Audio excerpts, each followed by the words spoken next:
السلام عليكم ورحمة الله وبركاته. صاحبكين حسن كلا يجنالكين الزينو هنطيحك وصابسان دقنك سوماليد إلا الدوريجي بريحنا أركينو weliba ha u daraadaan gabdhaha Soomaaliyeed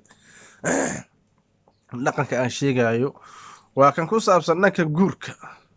walaalayaal, guurka macnihiisu dadka badankooda ma fahansana.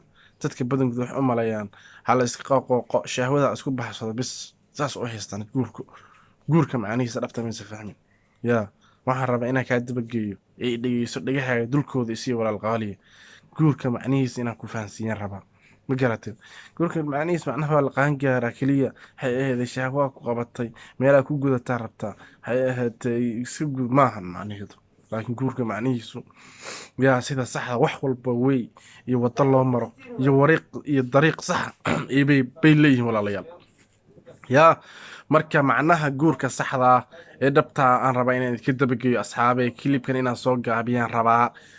horta guurku waa sunnadii nabiga sallallahu alayhi wasallam suubanaha nabiga man axyaa sunnatii faqad xabanii uu yiri rasuul sallallahu alayhi wasallam. qofka sunnadeyda nooleey waa qof i jeclaaday. waman axabanii qofka i jeclaadana jannada igula kulmayaa waa. marka waxay ahaatay horta waa marka hore waa guurku waa sunnada nabiga sallallahu alayhi wasallam.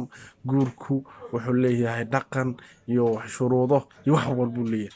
guurka sanad lagu dheelay sanadkan ee gabdhihii Soomaalida ah iska wada aroosay niman ajaaniba oo gaalo wada raaceen.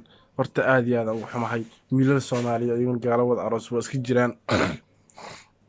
waxay ahayd sharciyan horta gaal iyo muslim inay is aroosan waa xaaraan qadcan san diinteen. laakiin diintii lagu dhaqmaayo oo waxay ahayd freedom and don't care aliska leeya taasu macnada weyn ma sameynayso walaal qaaliya. yaa walaal qaaliya waa inaad waanada iyo waxay ahayd xigmadda iyo waxa ilaahay muslimkaaga dhiga waa inaad ku fahantaa. macnaha guurka dhabta ah horta waa inaad waxay ahayd sunnadii nabiga. laba waa inaad waxay ahayd ku barakootaa awlaad wanaagsan oo waxay duriyad wanaagsan heshaa. okay, haddaad qof ajaanib aroosto dhibaatada koobaad ee leedahay waxaa waaye dhibaatada koobaad ay leedahay qofka ajaanibiga sinjidi waa go-eysa. dhibaatadaas oo ku jirta oo waxay ahayd dad islaameed dhalowsa waxaa la mid tahay wiilku wuxuu la mid yahay waxay ahayd dibi sac islaameed booday. yaa sac islaamku dibigu boodo waa la iska buriyaa. sacana wixii uu dhalay malaha isagu markuu dibigu boodo yaa waa la iska buraa. marka hadduu dibigu sac islaameed boodo waa la iska buriyaa. gabadha nin ajaanibiga aroosida waxay la mid tahay waxay ahayd neefka lo-da maaragtay markuu waxa qaasho ka dhimato mahargiisa lasoo qaada waxbaa loo geliya waa la tusaa lagu maalaa. saasay la mid tahay iyadana. ma garateen? af Soomaali waxaa loo yaqaan laakiin way ka maqan tahay ma macno badan af Soomaaliga. marka hay qofkii yaqaan commentiga hoos nooga soo qor oo laakiin dhageysta way warqabo si dul iyo dax u dhaxa macnaha guurka uu leeyahay. marka walaalayaal macno weyn ma sameynayso ajaanib la is arooso. ajaanib waa dabargoys kow Soomaalinimada ay xaasid ku tahay. kow waxay ahayd diintii meel uga dhacday sharaftii meel uga dhacday.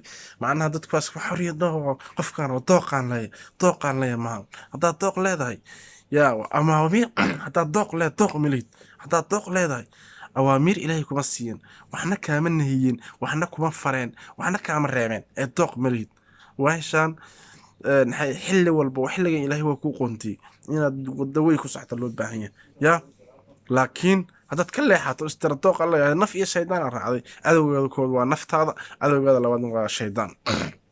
marka gabdhuhu haba u badnaadeen waxay ahayd gabdhihii Soomaaliyeed oo geela laga bixi jiray saan ha jiray maanta oo ahaadeen macnaha sababtu waxay dalkii wada burburay kadib meeshaan la soo galay waxay ahayd beerta la wada raacay. marka horta dhaqan xumo waaye taas haddana meelaha in la wareejiyo walba ha aroosaan ma xumee ayaaba waxooda askar wad wataani wiil iyo gabare waa inay qarsadaan waxooda ee meelaha la warwareejin xitaa ee ku faanaya haddana xumaan lagu faanayo. yaa waa wixii laga xishoo jar lagu faanooyaa wixii laga xishoo jar lagu faanaya adduunyo waxaan joognaa daba gudoontay يا dhinaca kale loo gudiyaan joognaa ilaahay adduunyada fidnada jirta oo fidnada kaliya shirteed allahna muuti walaalayaal ya marka waa arrin cajiiba wallahi billah marka walaalayaal waxaan rabaa inaan idin sheego